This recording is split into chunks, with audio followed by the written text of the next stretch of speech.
La découvrabilité, en fait, c'est un terme qui pourrait être un terme de politique culturelle.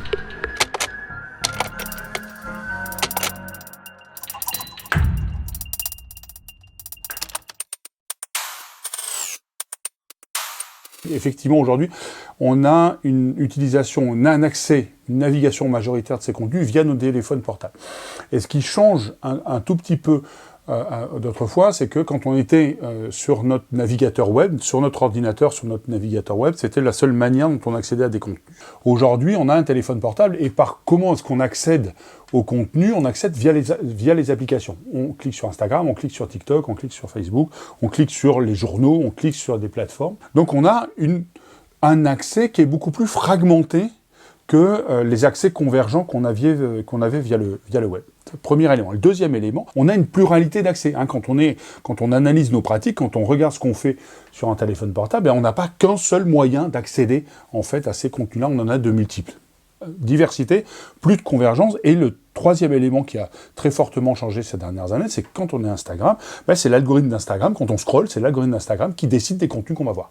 Essentiellement dicté par des logiques publicitaires, évidemment. Instagram, c'est pas un média social, c'est une société qui va vendre de l'espace publicitaire et de la capacité à pusher des contenus publicitaires dans les scrolls qu'on fait, qui vont analyser nos pratiques, nos usages, nos scrolls, nos likes, nos reposts, etc. Et ils vont nous proposer un certain nombre de contenus. Donc là-dedans, on est dans un environnement où on ne choisit plus pour partie les contenus, on choisit les endroits où on va regarder des contenus, on choisit plus tout à fait les contenus qu'on va voir. C'est un peu comme les algorithmes quand on rentre sur Netflix, Spotify ou Deezer, quand on rentre aussi sur ces types d'applications-là, sont mis en avant un certain nombre de contenus, et c'est ce qui va nous faire aujourd'hui discuter de la question de la découvrabilité, parce qu'il y a un enjeu, en fait, ce qu'on avait moins sur le web, il y a un enjeu aujourd'hui d'accès à la diversité des contenus sur ces plateformes-là, sur ces types de dispositifs-là.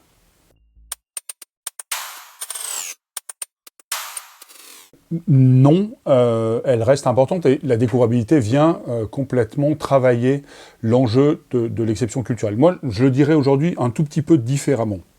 C'est-à-dire que l'exception culturelle venait dire la culture, c'est pas un bien marchand. On se rappelle, dans les années 80-90, les accords du GATT, on a sorti la culture des logiques de services marchands et des services de marchands et des services commerciaux pour en faire effectivement quelque chose qui relève plutôt d'une dynamique de bien commun, ce qu'on a dans la loi française depuis très longtemps autour du service public de la culture. Donc là, il y a un enjeu de financement de la culture.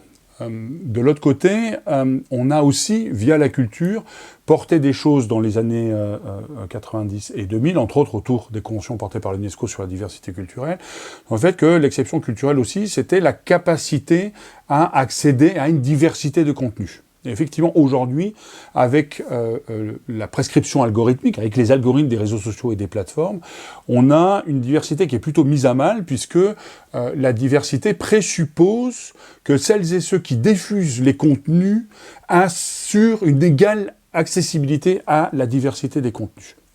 Ce qui a fait que sur les radios et la télévision, dans les années 80-90, en particulier en France, on a eu la loi sur les quotas. Quotas de chansons francophones à la radio et des choses comme ça.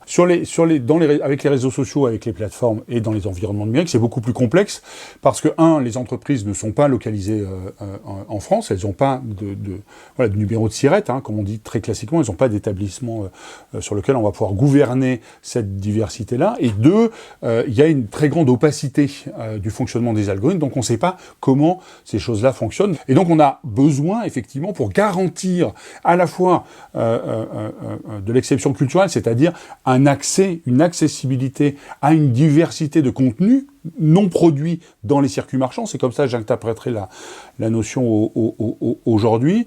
On a besoin effectivement aujourd'hui de gouverner, ce qu'on appelle gouverner, on a besoin de fabriquer un certain nombre de règles pour rendre accessibles ces contenus via les algorithmes. Donc on a mené un travail de recherche avec l'Université technologique de Compiègne, des chercheuses et des chercheurs, et l'Université de Laval au Québec, là, avec la chaire de l'UNESCO sur la diversité des expressions culturelles. On a plusieurs voies pour pouvoir favoriser la découvrabilité du contenu. Il y a une voie légale, j'ai évoqué, qui est cette voie effectivement qu'on a eue dans les quotas sur les médias, c'est-à-dire comment est-ce qu'on va faire en sorte que les plateformes prennent en compte et fassent en sorte qu'un certain nombre de types de contenus sont accessibles via les algorithmes et via les scrolls. Non, ça c'est ce qu'on appelle nous gouverner les algorithmes. Ce dont on s'aperçoit quand on fait des études sur l'accessibilité à une diversité de contenus, on a eu des études sur les portails Netflix, sur les plateformes de musique type Spotify ou autres, on va s'apercevoir de 2-3 choses importantes. La découvrabilité, c'est beaucoup, c'est en particulier les gens de Deezer qui le disent, c'est pour partie l'éditorialisation humaine que l'on fait des contenus sur les plateformes. Une grande partie des contenus qui sont poussés sur les portails des plateformes, que ce soit Netflix, Deezer, Spotify, etc., sont de la recommandation humaine.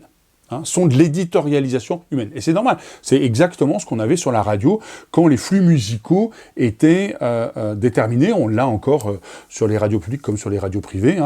La curation, le commissariat, les choix éditoriaux musicaux sont des choix humains. Ne sont pas dictés par les algorithmes. Donc là, il y a toute une part de responsabilité des humains dans ce que l'on va présenter comme contenu en premier. Et donc là, c'est intéressant parce que d'un coup, pour partie, la découvrabilité est une fonction, est humaine, d'une certaine manière, dépend de choix de personnes.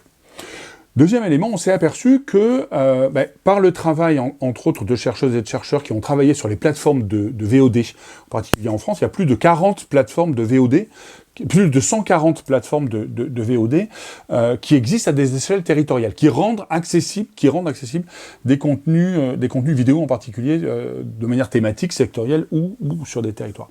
C'est que, et on le voit aussi aujourd'hui avec Pass Culture, une partie de la découvrabilité des contenus est liée à notre géolocalisation.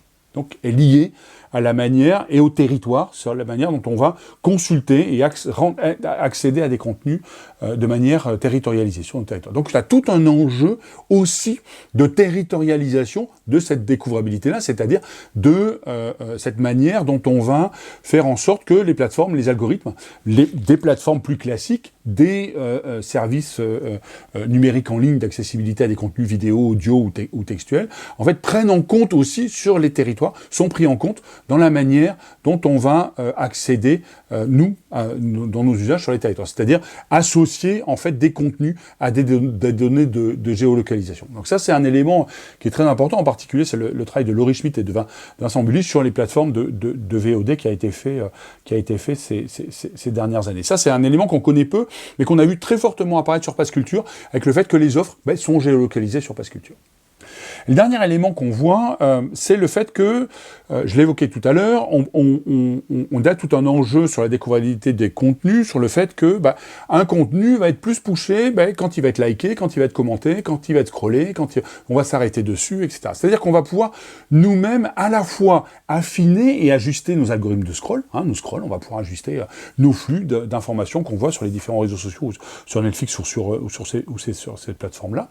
Mais aussi et surtout, on va pouvoir travailler à une échelle de communauté culturelle le fait qu'un certain nombre de contenus, ça je ne sais pas si vous les voyez de temps en temps, quand il y a des contenus invisibilisés, beaucoup aujourd'hui sur des contenus féministes, beaucoup sur des contenus liés à des problématiques politiques, militantes, etc., sont invisibilisés par les plateformes. Il y a eu quelques cas récents aux États-Unis. Mais il y a un appel à la communauté pour liker et faire en sorte que ces contenus remontent dans les algorithmes. Ce qui est intéressant dans les algorithmes, c'est que, je l'évoquais tout à l'heure, il y a un enjeu de gatekeeper, il y a un enjeu d'éditorialisation humaine, il y a un enjeu de comprendre comment fonctionnent les règles de ces algorithmes-là.